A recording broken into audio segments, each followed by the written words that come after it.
है मेरी जमी अफसोस नहीं जो तेरे लिए 100 दर्द सहे। महफूज रहे तेरी आन सदा, चाहे जान मेरी ये रहे ना रहे।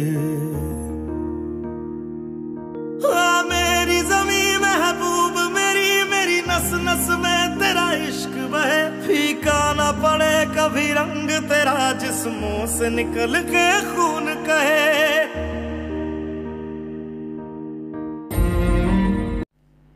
जय हिंद साथियों, नमस्ते दोस्तों। आरसी फिजिक्स क्लास में आप सभी का स्वागत है। हम लोग फिजिक्स न्यूमेरिकल सीरीज में एनर्जी का पार्ट 4 व अंतिम पार्ट पढ़ने जा रहे हैं। पिछले साल आरआरबी ने जितने भी सवाल कार्य शक्ति और ऊर्जा से पूछे थे, सभी को मैंने वीडियो के माध्यम से सॉल्व करा चुका हूं। आप सभी प्रश्नों को मेरी प्लेलिस्ट में जाकर वीडियो को देख सकते हैं और अपना 1 से 2 नंबर पक्का कर सकते हैं। आज एनर्जी का पार्ट 4 कठिन सवालों को लेकर आया हूं, जो आपके लिए बहुत ही हेल्पफुल साबित होगा। तो चलिए दोस्तों, प्रश्नों के ऊपर चलते हैं। 2 मीटर लंबाई की एक समान चेन टेबल पर ऐसी रखी गई है कि उसके लंबाई का 60 सेंटीमीटर टेबल के कोने से मुक्त रूप से लटकता है। चेन का कुल द्रव्यमान 4 kg है। टेबल पर पूरी चेन को खींचने हेतु किया गया कार्य क्या होगा? देखिए, बहुत ही प्यारा सवाल है और थोड़ा क्रिटिकल भी है, पर ये ग्रुप डी में पूछा गया सवाल है, तो हम इसको कर लेते हैं सवाल को। चलिए आंसर के ऊपर चलते हैं। तो थोड़ा मैं कुछ चीज़ें आपको ड्रा कर देता हूँ। देखिए, एक कोई टेबल है, ये टेबल है, ठीक है। इतना भाग ये टेबल का रखा हुआ है, ठीक है। अब इसके बाद बोल रहा है कि यहाँ पर 2 मीटर। अब इसको मैं सेंटीमीटर में बदलूँगा तो क्या हो जाएगा? ये सेंटीमीटर में बदलूँगा तो 2 गुणित 100 सेंटीमीटर, तो ये हो जाएगा 200 सेंटीमीटर, ठीक। इतना आपको समझ में आ रहा होगा। बोल रहा है कि यह कोई चेन है, ऐसी कोई चेन है यहाँ पर, ठीक है। 200 मीटर जो 200 सेंटीमीटर लंबी है, ठीक है। और फिर सवाल में आगे पढ़ने पर बोल रहा है कि ये 60 सेंटीमीटर नीचे की ओर लटकी हुई है। ये देखिए, इतना जो भाग है इसकी जो है 60 सेंटीमीटर नीचे की ओर लटकी है। तो 200 में से 60 घटाएंगे तो बचा कितना भाग? इतना जो भाग है वो कितना होगा? 140 सेंटीमीटर। इतना आपको समझ में आया होगा। अब सवाल में लास्ट में पूछा है उसने, टेबल पर पूरी चेन को खींचने हेतु किया गया कार्य। अगर मैं यहाँ से ये वाले सिरे से अगर मैं इसको पकड़ के इधर खींचूँ तो इसको खींचने में किया गया कार्य पूछा है। तो बहुत ही प्यारा सवाल है। देखिए, अब हम इसको सॉल्व करते हैं। तो यहाँ पर देखेंगे लटके चैन, ये जो जितनी भाग में जो चैन लटकी है उसका द्रव्यमान देख लेते हैं, यानी लटके चैन का द्रव्यमान बराबर क्या होता है? यम, ठीक है। हमारे को कितना दिया है? सवाल में दिया है 4 kg। ये 4 kg जो दिया है पूरे 200 सेंटीमीटर चैन का है। अब हमारे को 60 सेंटीमीटर का चाहिए, तो अब ये टोटल 60/200 सेंटीमीटर, यानी जो टोटल जो चैन है उसका 60 सेंटीमीटर जो है, जो लटका है, उसका अपन द्रव्यमान ज्ञात कर रहे हैं, ठीक है। तो 200 में से 60 का ज्ञात कर रहे हैं, तो इससे ये कट गया, 4×5 = 20।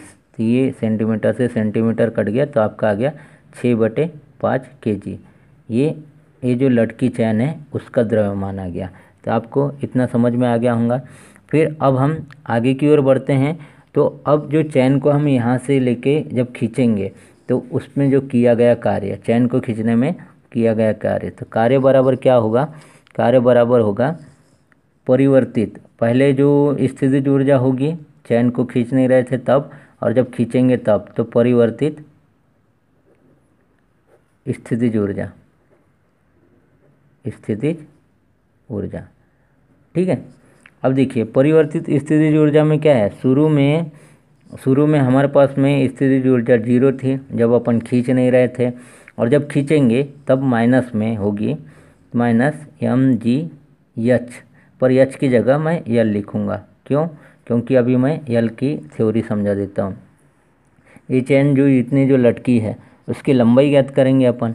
तो जो परिवर्तित यानी लंबाई में जो परिवर्तन हुआ उसका, तो क्या होगा? कितने 60 सेंटीमीटर/2, बोले तो इसकी जो लंबाई है उसका भार कहाँ पे होगा, सेंटर पे होगा, इसीलिए अपन इसको 2 से भाग देंगे। तो इससे इसको भाग दिए तो आ गया 30 सेंटीमीटर। पर हमारे को जब भी हम सवाल में सॉल्व करते हैं तो हमें इकाई जो हमारी यूनिट होती है वो एसआई इकाई होती है, और एसआई इकाई लंबाई की एसआई इकाई क्या होती है, मीटर होती है। तो मीटर में बदलने के लिए इसको 100 का भाग दे देंगे तो ये मीटर में आ गया। इतना आपको समझ में आ गया होगा। तो ये एल का मान आ गया। अब देखिए इस सॉरी है ना, इस ऋण को इधर अंदर गुना करेंगे तो ये क्या होगा, ये होगा plus plus M G L. अब हमें वैल्यू रख देना है डब्लू, ठीक है।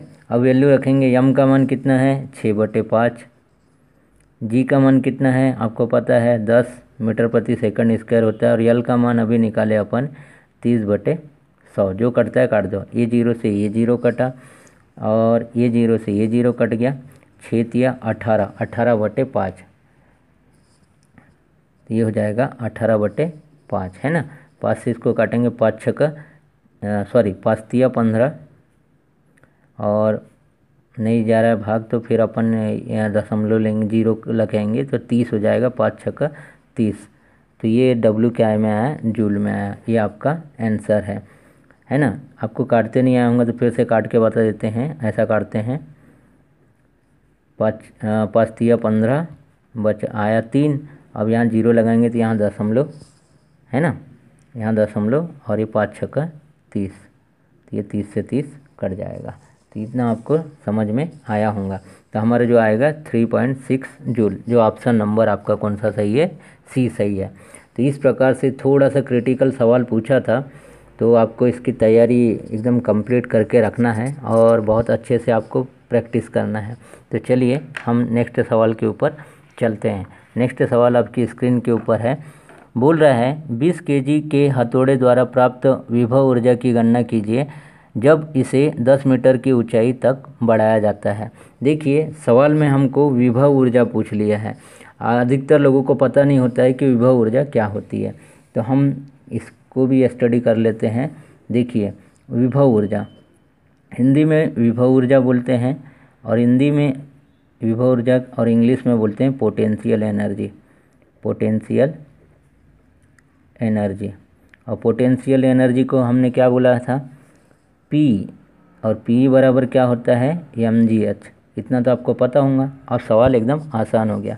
m का मान दिया है सवाल में आपका 20 kg, g का मान आपको पता होता है 10 होता है, और ऊंचाई जो दी हुई है 10 मीटर। जब हम इसको सॉल्व करेंगे ये 2 का 2 रख देंगे और ये 3 0, 1 2 3 3 0, और ये जो आता है कोई भी ऊर्जा काय में आती है, जूल में आती है। तो 2000 जूल आपका आंसर निकल के आया। तो आपको समझ में आ गया होगा। चलिए अगले सवाल के ऊपर चलते हैं। जो अगला सवाल आपकी स्क्रीन पे है, 5 मीटर प्रति सेकंड की गति से आगे बढ़ रही द्रव्यमान m की एक वस्तु की गतिज ऊर्जा 25 जूल है। इसकी गति दोगुनी हो जाने पर इसकी गतिज ऊर्जा कितनी होगी। तो ये भी बहुत प्यारा सवाल है। यहाँ पे 2 कंडीशन दिया है, दोनों कंडीशन सॉल्व करेंगे।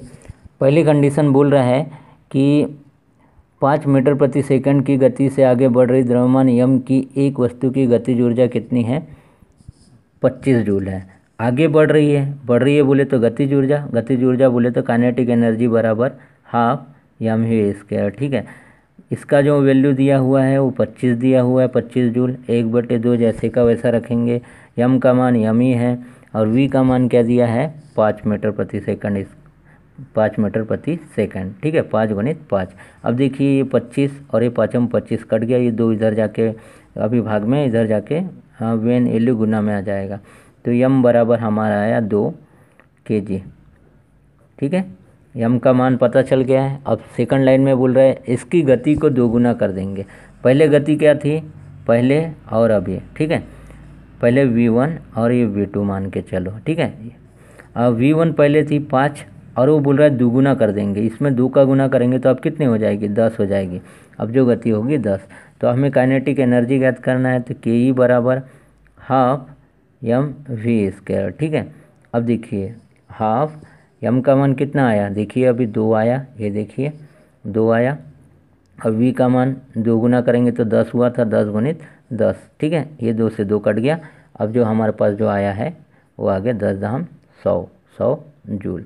तो ये हमारा आंसर निकल के आया, जो ऑप्शन नंबर ए सही है। तो आपको बहुत ही अच्छे सवाल मैंने आपको करवा रहा हूँ, तो आप मेरे चैनल पे जाइए और बहुत सारे ऊर्जा से रिलेटेड वीडियो मैंने शेयर करके रखा है, अपलोड करके रखा है। पार्ट 1, पार्ट 2, पार्ट 3 और ये हमारा पार्ट 4 चल रहा है। तो इसका भी आप सॉल्यूशन देखिए, बहुत ही अच्छे अच्छे सवालों का कलेक्शन मैंने आपके लिए दिया है। तो अब चलो नेक्स्ट सवाल के ऊपर चलते हैं। नेक्स्ट सवाल पर जाने से पहले आपको बता दूं, आप मेरे वीडियो को अपने दोस्तों में शेयर कीजिए और मेरे चैनल को सब्सक्राइब करके बेल आइकन को दबाइए, बेल आइकन का बटन दबाइए। तो चलिए दोस्तों, नेक्स्ट सवाल जो आपकी स्क्रीन के ऊपर है। सवाल बोल रहा है 70 केजी के भार को उठाने के लिए 9800 जूल की ऊर्जा का प्रयोग किया गया, भार को खालिस्तान की ऊंचाई तक उठाया गया। ये भी बहुत प्यारा सवाल है, तो चलिए इसको भी सॉल्व कर लेते हैं हम लोग। तो ये बोल रहा है कि 70 केजी के भार को उठाने के लिए, ठीक है, और जब हम अपन भार को उठाएंगे और जब भी ऊंचाई की बात करेगा, तो मैंने इससे पहले वीडियो में बताया मैंने कि ऊंचाई की जब भी बात करेगा तो आपके दिमाग में mgh आना चाहिए, ठीक है, यानी पोटेंशियल एनर्जी बराबर mgh, ठीक है। पोटेंशियल एनर्जी का मान दिया है 9800 जूल, यम का मान कितना दिया है, देखिए कुछ भी नहीं दिया है, क्या दिया है, दिया है 70 केजी दिया है, ठीक है। जी का मान 10 और ऊंचाई ज्ञात करने बोला है। ये 2 जीरो से ये 2 जीरो कट जाएंगे, 7 से इसको जब काटेंगे तो 7 1 7, 7 4 28। तो एच का मान आ गया आपका 14। काय में आएगा ये 14, दिमाग लगाइए, 14 आएगा आपका मीटर में, ठीक है, मीटर में, यह सही कही मीटर होती है, तो 14 मीटर, ऑप्शन नंबर ये सही है। तो आपको समझ में आया होगा। नेक्स्ट सवाल के ऊपर चलते हैं। नेक्स्ट सवाल, एक व्यक्ति 20 केजी के सामान को ज़मीन से 2 मीटर ऊपर उठाकर अपने सिर पर रखता है, उसके द्वारा किया गया कार्य क्या होगा। अभी तक हम ऊर्जा के क्वेश्चन देख रहे थे, इसमें एक हमने मैंने कार्य का एक सवाल लिया है, तो इसको भी सॉल्व कर लेते हैं। तो कार्य बराबर क्या होता है, कार्य बराबर होता है एफ इंटू यस होता है, पर एफ इंटू यस तो यहाँ हमें उपयोग ही नहीं आएगा। मैंने आपको बोला था एफ इंटू यस या फिर mgh भी आपको याद रखना है। एक मैंने ट्रिक दिया था कार्य का, आप वीडियो जाके देखिए, आपको वो ट्रिक समझ में आएगा। तो देखिए कार्य बराबर हम mgh मान के चलेंगे। तो W ज्ञात करना है, m की वैल्यू दिया हुआ है आपकी 20 केजी, जी का मान आपका 10 होता है और कितने ऊंचाई तक उठा रहे हैं, 2 मीटर तक के। जब इसको गुना करेंगे 2 दूनी 4, 1 0 1 0, 400 जूल। जो कार्य ये हो गया आपका कार्य 400 जूल, ठीक है। आपको एक चीज़ बता दूँ, कार्य और जो ऊर्जा होती है, ठीक है, कार्य और ऊर्जा की जो इकाई होती है वो क्या होती है, यूनिट जूल होती है, ये आपको याद रखना है, ठीक है। दोनों की जो इकाई होती है वह समान होती है, जूल लिखते हैं। तो आपको इतना समझ में आया होगा। नेक्स्ट सवाल के ऊपर चलते हैं जो आपके स्क्रीन के ऊपर है। यम द्रव्यमान की एक वस्तु को भू स्तर से 4h की ऊंचाई पर ऊपर उठाया गया, वस्तु की स्थितिज ऊर्जा ज्ञात करें, ठीक है। देखिए ऊपर उठाया गया बोला है तो mgh है ना, पोटेंशियल एनर्जी बराबर mgh। तो सवाल में जो बोला है उसी के अनुसार चलेंगे। सवाल में बोला है कि यम द्रव्यमान की, ये जैसे का वैसा यम द्रव्यमान, जी जैसे का वैसा रहेगा और एच की जगह हमें 4h रखना है, ठीक है। 4h ऊंचाई पे उठाया गया है तो ये आ जाएगा 4mgh। बहुत ही प्यारा और छोटा सा सवाल था, ठीक है। तो जो आपका आंसर जो निकल के आया 4mgh, ऑप्शन नंबर ये सही है। तो अगले सवाल के ऊपर चलते हैं, जो हमारा अगला सवाल स्क्रीन के ऊपर है। तो सवाल है, बोल रहा है यदि साइकिल की गति दोगुनी हो जाए तो गतिज ऊर्जा खालिस्तान हो जाती है। यह सवाल बहुत बार पूछा जा चुका है और हर बार रिपीट होता है, तो चलिए इसको भी देख लेते हैं। हमें पता है काइनेटिक एनर्जी बराबर क्या होता है, हाफ mv², ठीक है। अब देखिए सवाल में क्या बोल रहा है, सवाल में बोल रहा है कि गति को दुगुना कर देते हैं, ठीक है। द्रव्यमान जैसे का वैसा रहेगा, गति को दुगुना करेंगे तो v का मान क्या हो जाएगा, 2v हो जाएगा। दोगुना कर दिए, v से दोगुना किए तो 2v पर 2 की घात, ठीक है। तो काइनेटिक एनर्जी बराबर ये 2 दूनी 4, ये बाहर निकाल देंगे, फिर हमारे पास बचेगा 1/2 m और ये इसके यहाँ का v², ठीक है। इस पूरी वैल्यू को हम काइनेटिक एनर्जी लिख सकते हैं, तो ये बराबर 4 गुणित काइनेटिक एनर्जी। तो काइनेटिक एनर्जी अपने पहले की कितने गुना हो गई, 4 गुना हो गई। ऑप्शन नंबर आपका सी सही है। काइनेटिक एनर्जी अपने आप की क्या हो गई, 4 गुना हो गई। तो ऑप्शन नंबर सी सही है।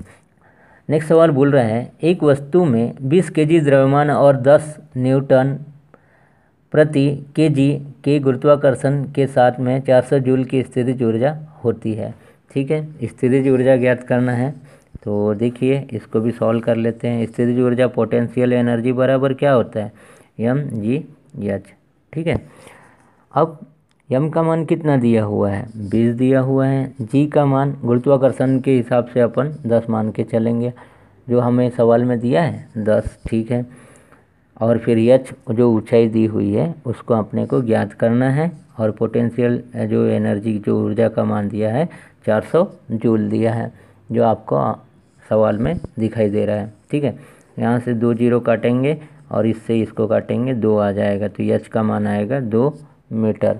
ठीक है, ऑप्शन नंबर डी सही है। तो नेक्स्ट सवाल के ऊपर चलते हैं अपने। वह सवाल आपके स्क्रीन पे है, यदि एक वस्तु का वेग इसके शुरुआती वेग से दुगुना हो जाता है तो इसकी गतिज ऊर्जा में कितने गुना वृद्धि हो जाएगी। इससे पहले हमने सॉल्व किया था, यही वाला आंसर आएगा उसका। तो यह सवाल रिपीट हो चुका है, तो सॉरी इसके लिए, आप इसको फिर से एक बार प्रैक्टिस कर लीजिएगा।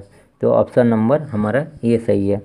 चलिए नेक्स्ट सवाल के ऊपर चलते हैं। 3 मीटर द्रव्यमान की एक वस्तु को भूज स्तर से h मीटर ऊंचाई तक ऊपर उठाया गया, वस्तु की स्थितिज ऊर्जा ज्ञात करना है। ठीक है, अब देखिए स्थितिज ऊर्जा ने पोटेंशियल एनर्जी बराबर क्या होता है, mgh होता है। m का मान दिया हुआ है 3 मीटर, है ना, m का मान 3 मीटर दिया हुआ है। g का मान कितना दिया हुआ है, 10। ठीक है, और उसके बाद h का मान अपने को क्या करना है, h ऊंचाई तक दिया हुआ है, ज्ञात नहीं करना है, h ही है, तो इसका मान क्या होगा, ये g का मान g ही रख लेते हैं अपन। ठीक है, तो इसका मान इसका एक्चुअली में मान 3m दिया हुआ है। ठीक है, 3m दिया हुआ है, तो हम जब इसको सॉल्व करेंगे तो ये क्या आ जाएगा, 3mgh। ठीक है, सवाल को कभी घुमा फिरा के सवाल करता है ताकि बच्चा कन्फ्यूज़न में आए और वहाँ छोड़ के आगे चले जाए। तो आपको समझ में आ गया होगा। चलिए एक बार और फिर से समझा देता हूँ। पोटेंशियल एनर्जी बराबर होता है mgh। ठीक है, अब पोटेंशियल एनर्जी को हमको बताना है। m का मान सवाल में दिया हुआ है 3m, g को जैसे का वैसा रखना है, और h ऊंचाई तक उठाने की बात कर रहा है, तो जब इसको अपन सॉल्व करेंगे तो 3mgh आएगा। यही आपका आंसर है। समझ में आया होगा। तो चलिए नेक्स्ट सवाल के ऊपर चलते हैं, जो आपके स्क्रीन के ऊपर है। सवाल बोल रहा है, यदि एक बंदूक से गोली चलाई जाती है और बंदूक पीछे की ओर आती है तो बंदूक की गतिज ऊर्जा क्या होगी। ऑप्शन है, गोली के बराबर, 0 होगी, गोली से अधिक होगी, गोली से कम होगी। ठीक है, तो इसको भी सॉल्व कर लेते हैं। देखिए सवाल में बोल रहा है, एक हमने बंदूक बनाए। ठीक है, ये आपकी बंदूक है, ट्रिगल बना दिया इसका अपन। ठीक है, ये बंदूक है, और बंदूक से क्या किए अपन ने, गोली को दाग दिए। ठीक है, ये गोली है। अब बंदूक को गोली से दागे तो बंदूक क्या होगी, पीछे की ओर जाएगी, पीछे की ओर। ठीक है, और गोली तीव्र वेग के साथ में आगे की ओर जाएगी। ठीक है, तीव्र वेग के साथ में आगे की ओर जाएगी। तो सिंपल सी बात मैं बता दूँ आपको कि बंदूक का जो वेग होगा, ठीक है, वह गोली से कम होगा। गोली का वेग ज़्यादा होगा और बंदूक का वेग क्या होगा, कम होगा। और हमें सवाल में क्या पूछा है, बंदूक की गतिज ऊर्जा बताओ। तो जब वेग कम हो, इसका जब वेग कम होगा और इसका वेग ज़्यादा होगा तो इसकी गतिज ऊर्जा क्या होगी, इसकी गतिज ऊर्जा जो होगी वह अधिक होगी। ठीक है, किसकी तुलना में, इसकी गतिज ऊर्जा की तुलना में। अगर ये 1 है, ये 2 है, तो इसकी गतिज ऊर्जा कम होगी, किसकी तुलना में, गोली की तुलना में। तो ऑप्शन नंबर आपका डी सही आएगा। आपको समझ में आया होगा। तो चलिए नेक्स्ट सवाल आपके स्क्रीन के ऊपर है। सवाल बोल रहा है, किसी वस्तु को ऊर्ध्वाधर ऊपर की ओर फेंका गया और वह भूमि से अधिकतम ऊंचाई h तक पहुंची। इसके ऊपर जाने के दौरान ऊंचाई h के 1/4 पर वस्तु में खाली स्थान होगी। 4 ऑप्शन आपके सामने हैं। तो चलिए इसको भी हम डायग्राम से समझते हैं। देखिए ये धरती है और हम धरती से कोई वस्तु को हमने ऊपर की ओर फेंका, अधिकतम ऊंचाई यहाँ तक गई, ठीक है, यहाँ तक गई, ठीक है। अब ये मान के चलो ये ऊंचाई यहाँ से लेके यहाँ तक के हमने यच माना है, ठीक है। अब वो बोल रहे हैं सवाल में 1/4 ऊंचाई पे। अब 1/4 बोले, 1/4 का मतलब क्या होता है इसको समझ लेते हैं। ये 4 बोले तो टोटल ऊंचाई हो गई, टोटल हाइट हो गई, ठीक है, टोटल हाइट। तो टोटल हाइट का एक हिस्सा, टोटल हाइट का एक हिस्सा अगर मैं इसको 4 भागों में डिवाइड करूँ, ठीक है, 1 भाग, 2 भाग, 3 भाग और 4 भाग। देखिए 1 2 3 4। अब ये बात कहाँ की कर रहा है, बात यहाँ की कर रहा है, यानी 1/4, 4 में से एक हिस्से पर क्या होगा, ठीक है, 4 हिस्से में एक हिस्से पर क्या होगा, तो यहाँ पे होगा कि स्थितिज ऊर्जा कम होगी। यहाँ पर जो देखो आपको पता है ऊंचाई पे पोटेंशियल एनर्जी का मान यानी स्थितिज ऊर्जा का मान क्या होता है, अधिक होता है, ठीक है, और काइनेटिक ऊर्जा का मान कम होता है। यहाँ पर अधिक होगा और यहाँ पे कम होगा। और जैसे जैसे हम नीचे की ओर आते जाएंगे काइनेटिक एनर्जी जो है उसका मान कम होते जाएगा और गतिज ऊर्जा का मान बढ़ते जाएगा, ठीक है। आपको फिर से बता दूँ, ऊंचाई पर अगर मैं काइनेटिक पोटेंशियल एनर्जी की बात करूँ ये मैक्सिमम होता है और इसी की तुलना में काइनेटिक एनर्जी जो होती है उसका मान 0 या फिर कम होता है, ठीक है। और जैसी ऊंचाई से हम धरती की ओर आएंगे तो पृथ्वी पर या फिर उससे ऊपर, पृथ्वी से थोड़ा ऊपर, ठीक है, पृथ्वी से थोड़ा ऊपर पोटेंशियल एनर्जी जो होगी वो कम होगी और काइनेटिक एनर्जी का मान जो होगा वो अधिक होगा। तो option number D, option number ये बोल रहा है कि कम स्थितिज ऊर्जा और अधिक गतिज ऊर्जा। तो ऑप्शन नंबर आपका ए सही होगा। तो आपको समझ में आ गया होगा। चलिए नेक्स्ट सवाल के ऊपर चलते हैं जो आपकी स्क्रीन पे है और आज का हमारा अंतिम सवाल है। इसको अच्छे से समझ लेते हैं हम। और मेरे द्वारा जितने भी सवाल आपको जो करवाए गए हैं उस पर आप प्रैक्टिस कीजिए तो आपका एक भी सवाल एग्ज़ाम में नहीं छूटेगा और आपको पूरे मार्क्स मिलेंगे। तो चलिए अगला सवाल और बहुत ही प्यारा सवाल आज का। 2 kg का एक ब्लॉक 4 मीटर प्रति सेकंड की गति से समानांतर सतह पर स्लाइड होता है, ठीक है। यह एक बिना दबे हुए स्प्रिंग पर गिरता है और उसे तब तक के दबाता है जब तक वह ब्लॉक पूरी तरह गतिहीन न हो जाए, ठीक है। गतिज घर्षण की मात्रा 15 न्यूटन है तथा स्प्रिंग स्थिरांक 10,000 न्यूटन प्रति मीटर है। तो स्प्रिंग खाली स्थान से दबता है, ठीक है, स्प्रिंग खाली स्थान से दबता है। और ये जो सवाल है आपका ग्रुप डी में पूछा गया था। हम सोच भी नहीं सकते हैं, कभी इजी तो कभी क्रिटिकल, कभी सवाल पूछे जाते हैं। तो चलिए अब हम सवाल को सॉल्व करते हैं। माना वह जो स्प्रिंग है वह x मीटर क्या होती है, दबती है, ठीक है। यह दबा हुआ हिस्सा जो है x मीटर है, किसका, स्प्रिंग का जो दबा हुआ भाग है, दबा हुआ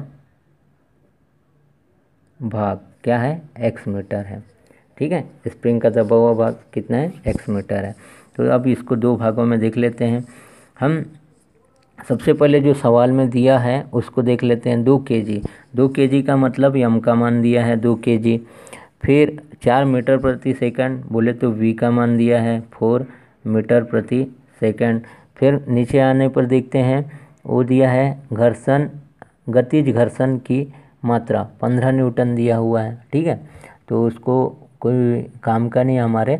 स्प्रिंग स्थिरांक को अपन k से डिनोट करते हैं, ठीक है। आप नोट कीजिए स्प्रिंग स्थिरांक, ठीक है।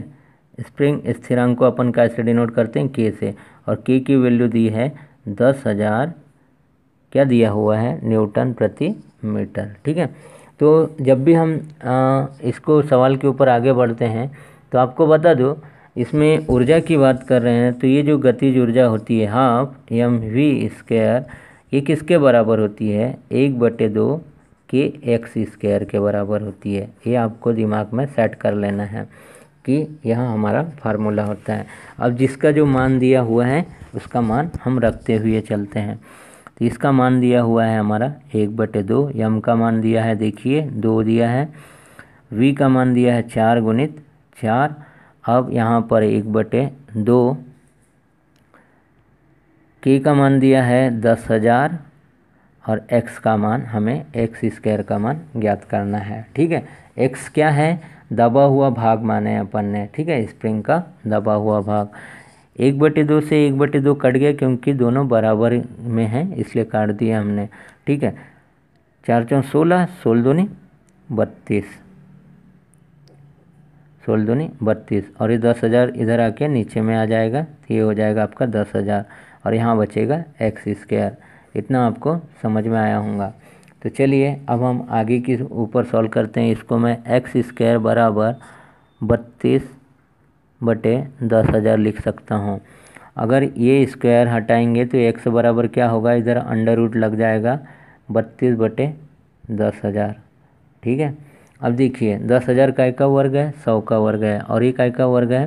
तो इसको देखिए, इसको एक स्टेप और बढ़ा देते हैं हम लोग। इसको हम क्या लिख देंगे, 2 गुणित 16/10,000। ठीक है, 10,000 100 का वर्ग है तो ये 100 बाहर निकल के आ जाएगा और ये 16 4 का वर्ग है तो 4 बाहर निकल के आ जाएगा, बाकी अंदर √2 बचेगा। तो ये हमारा मान निकल के आया 4√2/100। ठीक है, अब ये √2 का मान क्या होता है, 4 गुणित 1.4, 1.414/100 होता है। इतना आपको समझ में आ गया होगा। तो चलिए ये क्या किसका वैल्यू है, एक्स की वैल्यू है। तो देखिए यहाँ से अगर अपन इसको दशमलव हटाएंगे तो यहाँ पर कितना, 1000 का गुना करेंगे। अब इसका गुना कर लेते हैं हम लोग इसको। यहाँ पे 4 चौक 16, 4 1 4 और 1 5, 4 चौक 16, हासिल का 1 4 1 4 और 5 बटे 1 2 3 4 5, 1 2 3 4 5 फिर 1। ठीक है, इससे इसको डिवाइड करेंगे तो क्या आएगा, 6 आएगा, 5 आएगा, 6 आएगा, 5 आएगा और उसके बाद में 1 2 3 4, 1 2 3 4, पाँचवें में 0 आएगा फिर दशमलव आ जाएगा। ठीक है, 0.00556 आएगा। ये काय में है, ये पूरी की पूरी वैल्यू हमारी काय में है, मीटर में है। ठीक है, ये काय में है, ये मीटर में है। पर ऑप्शन में देख रहे हैं हम लोग तो ऑप्शन में हमारे पास सेंटीमीटर बोला है।